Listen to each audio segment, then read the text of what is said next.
Hello दोस्तों, कैसे हैं आप लोग? I hope you all are fine.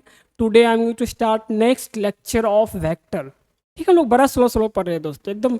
हम लोग क्योंकि ये मान के चल रहे हैं कि हम लोग जस्ट 10th से 11th में आए हैं। हम लोगों के लिए वेक्टर बहुत ही नया है। ठीक है दोस्तों।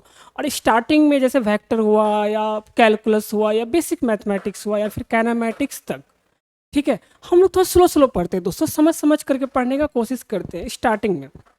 ठीक है।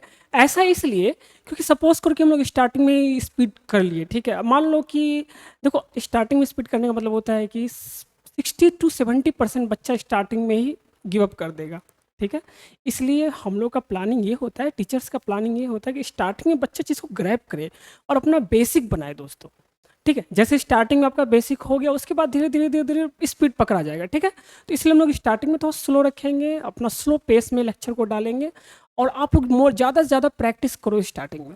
जितना ज़्यादा प्रैक्टिस होगा उतना अच्छा आपका बेसिक होगा।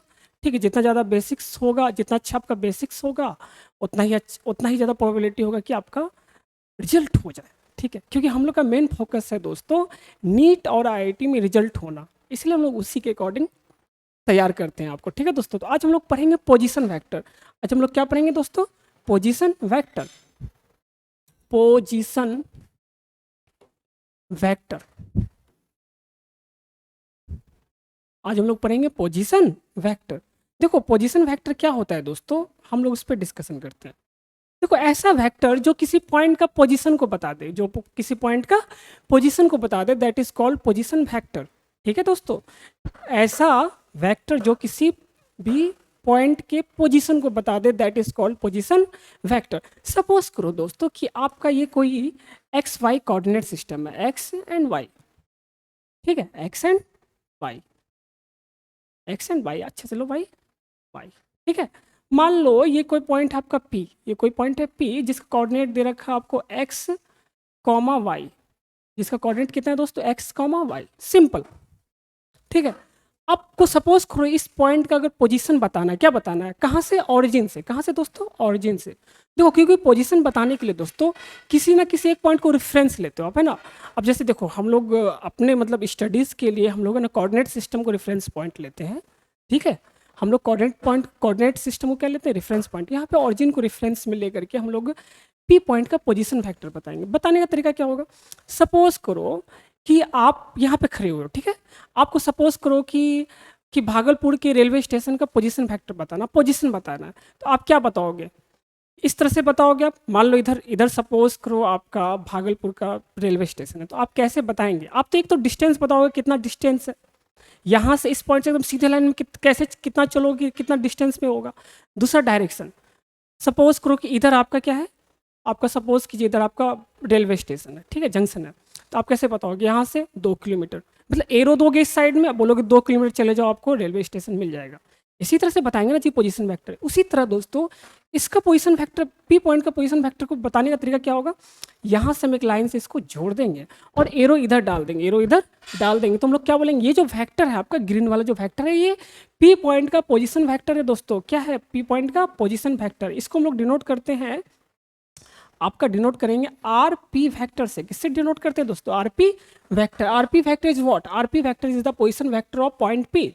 Are P vector is position vector of point P. Are P vector is the position vector of point P, of point P. ठीक है दोस्तों, RP vector is the position vector of point P. अच्छे से देखेंगे, बिल्कुल बिल्कुल भी चिंता नहीं करना है दोस्तों, मैं कोई रॉकेट साइंस आपको नहीं बता रहा हूँ। जैसे जैसे देखो, अब तुम यहाँ से देखोगे दोस्तों, एकदम सिंपल सिंपल सा बात, मैं एकदम बहुत ही इजी बात पूछूंगा आपसे, बहुत ही इजी बात पूछूंगा। एक बात बता दो, ये वाला दूरी क्या होगा? ये वाला दूरी दोस्तों, ये वाला जो एक्स एक्सेस में जो दूरी होगा, ये एक्स होगा, और ये वाला क्या होगा आपका? वाई होगा। ये आपको मैं कोऑर्डिनेट सिस्टम में बता दिया हूँ। ठीक है, अब देखो अगर अगर तुम आरपी वेक्टर को लिखोगे, आरपी वेक्टर को लिखोगे तो क्या होगा? This vector plus this vector, triangle law से ना, this vector plus this vector. अच्छा ये वेक्टर कितना होगा दोस्तों? एक्स आई कैप होगा कि नहीं होगा? और ये वाला वेक्टर कितना होगा? वाई जे कैप। मैं आपको बताया था कि किसी भी डायरेक्शन में अगर वेक्टर लिखना है तो उस डायरेक्शन के मैग्नीट्यूड से, मतलब लेंथ मतलब मैग्नीट्यूड होता है ना, मैग्नीट्यूड से अगर यूनिट वेक्टर को मल्टीप्लाई कर दे तो क्या आता है हम लोग को? हम लोग को वेक्टर आता है। देखो ट्राइंगल लॉ, फर्स्ट वेक्टर का हेड, सेकंड वेक्टर का टेल से लगा हुआ, ठीक है।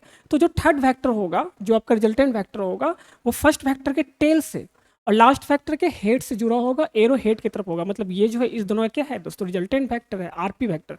ये बराबर क्या होगा, this vector plus this vector. अब देखो ये वाला वेक्टर कौन है, एक्स आई कैप है ना, प्लस वाई जे कैप, ये वेक्टर वाई जे कैप। तो ये आर पोजीशन वेक्टर आपका आरपी वेक्टर ये हो गया। अब दोस्तों आरपी वेक्टर आपका ये हो गया। क्या मेरी बातें अच्छे से क्लियर है? कुछ भी नहीं है। जैसे मान लो कोई पॉइंट था आपका, मान लो क्यू कोई पॉइंट है जिस जो दिया 2,3, इसका पोजीशन वेक्टर क्या होगा दोस्तों, आर क्यू वेक्टर क्या हो जाएगा आपका, 2i cap plus 3 J cap, simple 2i cap plus 3 J cap. जैसे सपोज करो कोई पॉइंट आपको दे रखा है -1,4, -1,4, ठीक है। तो यहाँ पे देखो आर क्यू वेक्टर मतलब position vector of point Q, position vector of point Q क्या होगा दोस्तों, आपका हो जाएगा -i कैप, अरे -1 इंटू आई तो -i कैप लिख दिया, plus plus 4j cap, simple plus 4j cap, ठीक है दोस्तों। उसी तरह मान लो कोई पॉइंट है आपका, मान लो कि -1, -3, -1, -3, तो इसका पोजीशन वेक्टर क्या होगा दोस्तों, आर क्यू वेक्टर। देखो पी क्यू आर कुछ भी पॉइंट ले सकते हो, मैं क्यू क्यू लेके बता दे रहा हूँ, कन्फ्यूजिया मत जाना इसमें यार, ठीक है। आर क्यू वेक्टर यहाँ पे क्या हो जाएगा आपका, -i cap -3j cap, simple.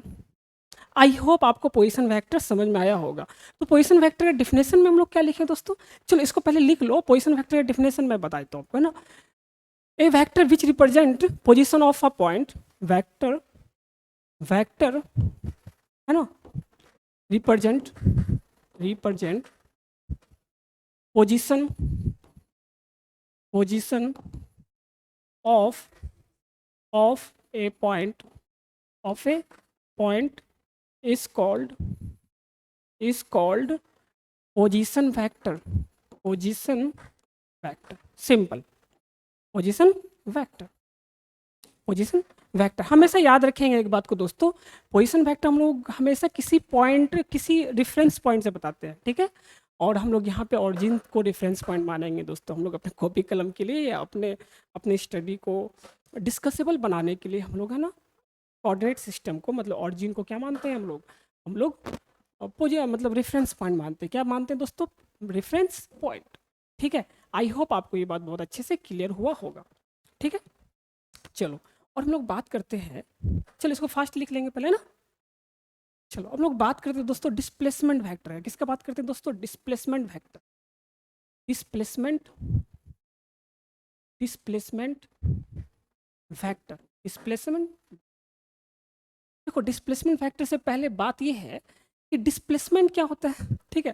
तो डिस्प्लेसमेंट वेक्टर क्या होगा, ऐसा वेक्टर जो डिस्प्लेसमेंट को रिप्रेजेंट करता है, that is called displacement vector. ऐसा वेक्टर जो डिस्प्लेसमेंट को रिप्रेजेंट करता है, that is called displacement vector, ठीक है दोस्तों। वेक्टर रिप्रेजेंट डिस्प्लेसमेंट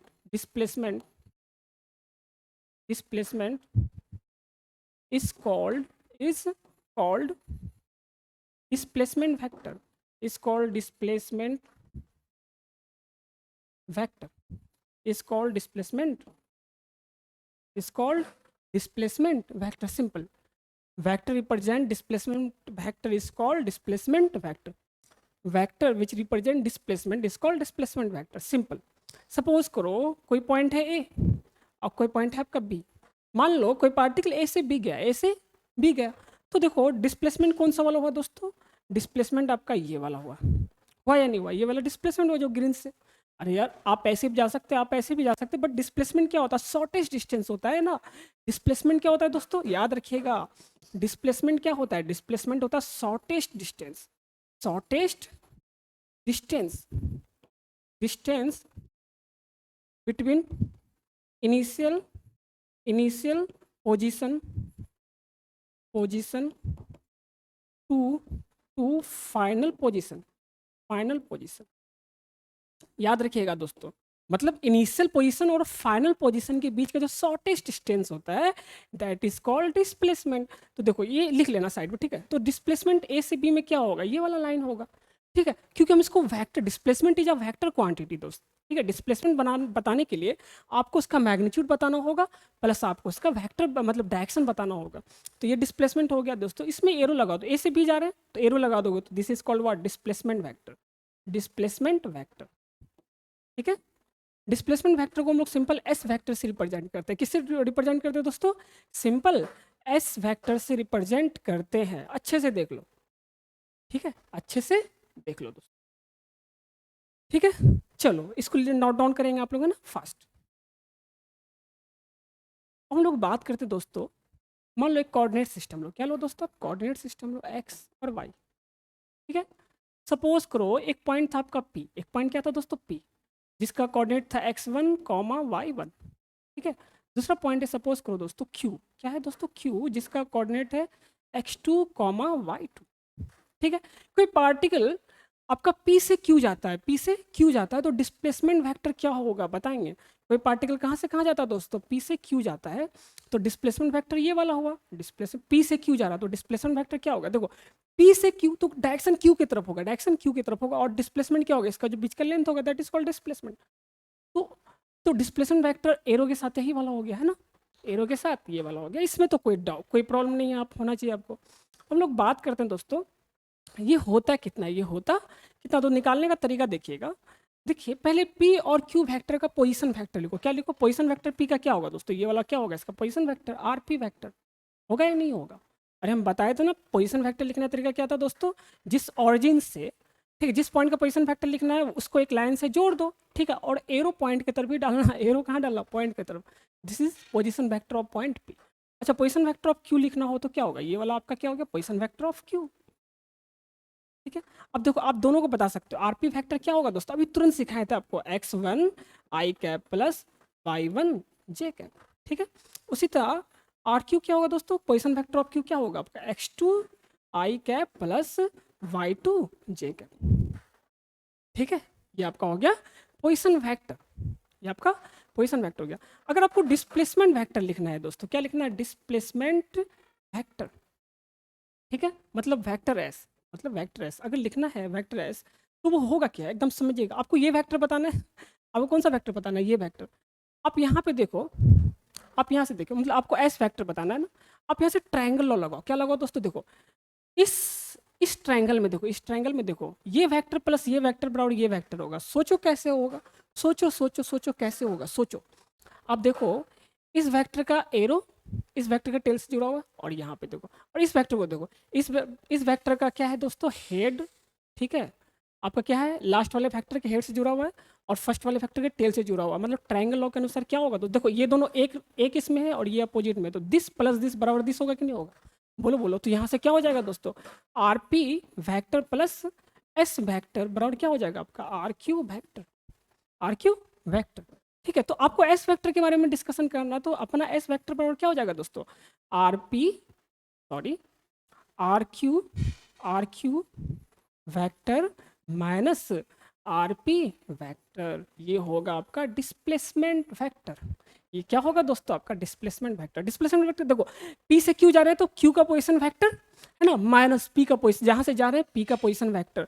या आप इसको ऐसे भी लिख सकते हैं दोस्तों, आप इसको ऐसे भी लिख सकते हैं। क्या लिख सकते हो? Position vector of final point minus position vector of initial point, position vector of initial point. आप इसको ऐसे भी लिख सकते हो, आप इसको ऐसे भी लिख सकते हो, ठीक है। आई होप आपको ये समझ में आया होगा। पोजीशन वेक्टर लिखने का तरीका ये होता है, पोजीशन वेक्टर अपन को लिखने का तरीका ये होता है। देखो बहुत इसमें कोई बहुत और रॉकेट साइंस नहीं है दोस्तों, सिंपल सिंपल सा बात मैं आपको पढ़ा रहा हूँ। आपको मैं बहुत ही सिंपल सिंपल सा बात पढ़ा रहा हूँ, ठीक है। इसलिए बिल्कुल पैनिक नहीं करना है, आराम आराम से सीखो, आराम आराम से सीखो यार। कुछ भी जा नहीं रहा आपके माइंड में सब कुछ आएगा दोस्तों, आपके माइंड में सब कुछ, मतलब आप अच्छे से समझोगे। अब देखो आपको आर क्यू वेक्टर पता है, आपको आर पी वेक्टर पता है कि नहीं है? चलो पुट करके हम लोग एस वेक्टर को निकालते हैं। आर क्यू वेक्टर कितना है दोस्तों? x2 आई कैप, यहाँ पे लिखा हुआ आर क्यू वेक्टर है ना, माइनस आर पी वेक्टर। तो लिखो यहाँ पे x2 वेक्टर प्लस y2 जे कैप, ठीक है, माइनस आर पी वेक्टर क्या है? x1 आई कैप प्लस y1 जे कैप, ठीक है। तुम जब इसको पूरा अच्छे से लिखोगे तो देखो आई वाले को आई के साथ लिखो, जे वाले को जे के साथ लिखो ना, क्या होगा? x2 माइनस x1, ठीक है दोस्तों, आई cap plus y2 minus y1 ठीक है, सिंपल। ये अपना क्या हो गया दोस्तों, डिस्प्लेसमेंट वेक्टर। ये अपना क्या हो गया दोस्तों, डिस्प्लेसमेंट वेक्टर। देख लो, तो डिस्प्लेसमेंट वेक्टर ऐसा होता है, अगर मान लो कोई पार्टिकल है जो x1 y1 से x2 y2 जाता है, तो डिस्प्लेसमेंट वेक्टर क्या होगा दोस्तों, x2 माइनस x1 मतलब x कोऑर्डिनेट का difference into I cap plus y2 minus y1 into J cap मतलब y कोऑर्डिनेट का डिफरेंस इंटू जे कैप। ठीक है दोस्तों, अगर आपको डिस्टेंस चाहिए कि डिस्टेंस कितना ट्रेवल किया, तो वो कितना हो जाएगा दोस्तों, रूट ओवर, आप जानते हैं इसका मैग्नीट्यूड निकाल दो। अरे डिस्प्लेसमेंट का मैग्नीट्यूड अगर चाहिए होगा, सॉरी डिस्प्लेसमेंट का अगर मैग्नीट्यूड चाहिए होगा तो क्या होगा, इसका मैग्नीट्यूड निकाल दो इस वेक्टर का। आप जानते हैं वेक्टर का मैग्नीट्यूड कैसे निकालते हैं दोस्तों, एक्स एक्स कंपोनेंट का स्क्वायर प्लस वाई कंपोनेंट का स्क्वायर। 2D में इसी तरीके से होता है ना, तो यहाँ पे क्या होगा, एक्स कंपोनेंट कितना है, x2 माइनस x1 ठीक है का square plus y2 minus y1 का स्क्वायर। सिंपल, मैग्नीट्यूड ये हो गया। आई होप आपको ये चीज़ बहुत ही अच्छे से क्लियर हुआ होगा। अच्छे से देख लो, अच्छे से देखो, ठीक है दोस्तों, है ना। चलो और हम लोग बात करते हैं ना, देखेंगे इसके बाद। देखो इसके बाद देखिए आप लोग, अगर मान लो जरूरी है कि हमेशा 2 डायमेंशन ही होगा, 3 डायमेंशन हुआ तो, 3 डायमेंशन हुआ तो मान लो आपका x coordinate, y coordinate and z coordinate है दोस्तों। क्या है दोस्तों, z कोऑर्डिनेट है। अगर पॉइंट आपको दे रखा है p और दूसरा पॉइंट दे रखा है q, p का कोऑर्डिनेट इस पर दे रखा है x1 y1 y1 z1 और x2 का q का कोऑर्डिनेट दे रखा है दोस्तों x2 y2 z2। ठीक है, तो यहाँ से P से कोई Q गया तो पोजीशन वेक्टर ये वाला हुआ दोस्तों, ये हुआ, सॉरी ये हुआ आपका डिस्प्लेसमेंट वेक्टर। ये क्या हुआ दोस्तों, डिस्प्लेसमेंट वेक्टर। आप पोजीशन वेक्टर लिख लो यहाँ से, ये हुआ RP वेक्टर और ये क्या हुआ दोस्तों, RQ वेक्टर। तो देखो इस केस में 3 कोऑर्डिनेट में क्या होगा, एक्स आई कैप प्लस वाई जे कैप प्लस जेड के कैप, है ना। 2 था तो एक्स आई और जे यूज कर रहे थे, 3 होगा तो आई जे के तीनों यूज करेंगे ना। तो कितना हो जाएगा दोस्तों आपका, आरपी वेक्टर लिखोगे तो वो कितना होगा आपका, x1 आई कैप प्लस y1 जे कैप प्लस z1 के कैप। सिंपल। उसी तरह दोस्तों आर क्यू वेक्टर कितना हो जाएगा आपका, x2 आई कैप प्लस y2 जे कैप प्लस z2 के कैप। सिंपल, है ना।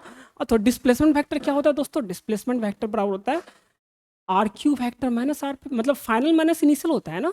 हम लोग देखो पी से क्यू गए, पी से क्यू गए तो एस वेक्टर क्या होगा, फाइनल पॉइंट क्या है क्यू, इनिशियल पॉइंट क्या है पी, तो क्या होगा R Q vector minus R P vector. तो यहाँ से देखो दोनों को ये करोगे तो कितना आएगा दोस्तों, x2 माइनस x1 आई कैप, ठीक है, प्लस मैं डायरेक्ट लिख दे रहा हूँ y2 माइनस y1 जे कैप, ठीक है दोस्तों, प्लस z2 माइनस z1 के कैप। सिंपल, ठीक है।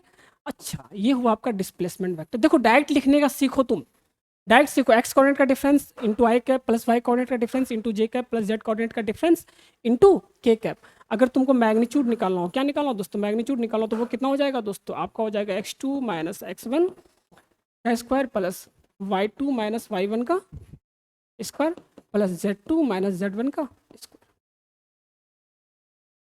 ठीक है, ये इसका क्या हो गया दोस्तों, आपका डिस्प्लेसमेंट वेक्टर का मैग्नीट्यूड हो गया। क्या हो गया दोस्तों, डिस्प्लेसमेंट वेक्टर का मैग्नीट्यूड हो गया। अच्छे से देख लो, थ्री डायमेंशन के लिए इस तरह से होगा, 2 डायमेंशन के लिए क्या होगा दोस्तों, सिर्फ आई और जे ही होगा इसमें, है ना, आई और जे ही होगा। चलो लिखो fast.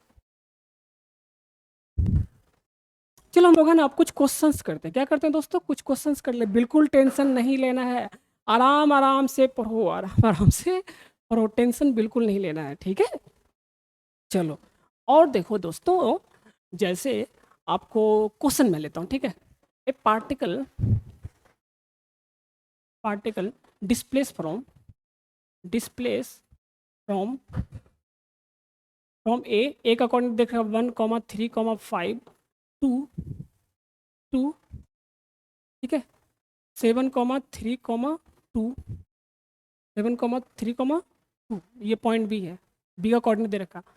Find its displacement vector, find displacement vector of particle आपको पार्टिकल का डिस्प्लेसमेंट वेक्टर बताना है। पहले स्क्रीन पॉज करो और पहले खुद से ट्राई करो, पहले खुद से ट्राई करो, ठीक है, पहले खुद से ट्राई करो। चलो सॉल्यूशन देखो, सॉल्यूशन देखो क्या बोला कि ए पॉइंट से बी पॉइंट तक गया, तो पोजीशन वेक्टर ऑफ ए कितना हो जाएगा दोस्तों, देखो एक्स कोऑर्डिनेट कितना है जी 1 आई cap plus 3 J cap plus 5 के कैप, सिंपल। अरे क्या बोल रहा है कि पॉइंट ए से कोई कहाँ गया, पॉइंट बी तक गया, कहाँ गया, पॉइंट बी तक गया, यही पोजीशन वेक्टर हुआ। ए का कोऑर्डिनेट दे रखा है दोस्तों 1,3,5 और बी का कोऑर्डिनेट दे रखा है 7,3,2, ठीक है।